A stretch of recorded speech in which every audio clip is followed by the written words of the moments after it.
Charles I with Monsieur de St Antoin by Sir Anthony van Dyck.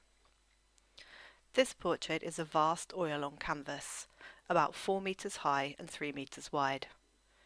Very simply, it shows King Charles I on horseback, riding through a stone archway, with, on the right-hand side of the portrait, a companion standing by his side. It was painted by the King's principal painter, Anthony van Dyck, in 1633. 8 years after Charles came to the throne in 1625. Anthony van Dyck was Flemish and a pupil of the other great Flemish master, Peter Paul Rubens.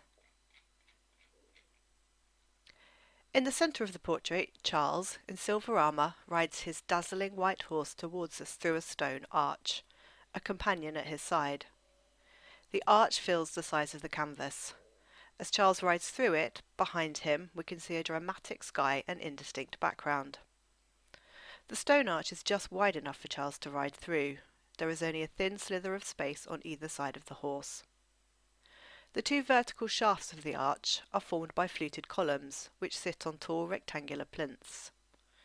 You can see more of the shaft with column and plinth on the left-hand side.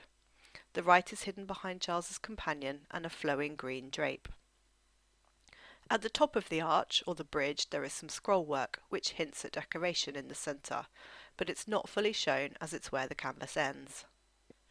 Also around the top of the arch is the flowing green drape, billowing theatrically down each shaft. At the bottom right of the scene, really in the corner of the composition, is the standing companion, a figure wearing red doublet and breeches with long fawn boots, who carries the king's helmet and looks up at Charles. In the bottom left-hand corner there's a large shield leaning against the plinth of the column. The shield bears the royal coat of arms and is topped with a golden decorative crown. The ground on which the horse walks is brown and rough. Let's concentrate now on the figures, Charles and the horse. These figures dominate the centre of the composition. The horse walks towards the right as if trotting on the diagonal, but its head is pulled back to centre. It is a big, muscly white horse. You can see where Van Dyck has clearly painted the muscles in its chest, just above its front legs, to emphasise the strength in the creature. It's as if Van Dyck has captured a moment of the horse in motion, as its front right and back left legs are in the air in a walking position. A red golden harness is around its head, and its head looks smaller in comparison with the size of its body, but this is probably just an illusion because of the way the head is facing across the body. We can see some of the horse's white wavy mane, it looks almost crimped, and its slightly more sandy coloured tail. The detail on the horse is quite remarkable. You can see the long thick hair, the feathers, on the lower leg just above each hoof. The horse has dark eyes and has something of a submissive look on its face. Its muzzle is smooth, and you can see all the detail in the lines around its dark, wide nostrils. The king sits upright and looks towards us. His face is pale with a high forehead. Long, wavy, light brown hair, parted in the centre, flows either side of his head. The hair on the left-hand side hangs long over his left shoulder, whilst the right is shorter and sits at shoulder length. He has a neat pointed beard, like a goatee, and a wispy handlebar moustache that turns up at each edge. He looks straight out at the viewer, his brown eyes open wide, his nose long and broad. His expression is hard to describe. It's expressionless, really. He looks at us, but very neutrally, very matter of fact. Charles is wearing a suit of armour, made of jointed plates of gleaming silver. It covers all of his arms, although only his right arm is fully visible. His left arm, which must be holding the reins of the horse, is hidden behind the horse's head. The armour covers his torso, has a skirt across his hips, and covers his right leg to just below the knee. Because of the angle of the horse, we can only see Charles's right leg. He is wearing light calfskin boots. We can see all of the right boot, but only the foot of the left. His feet sit in golden-coloured stirrups.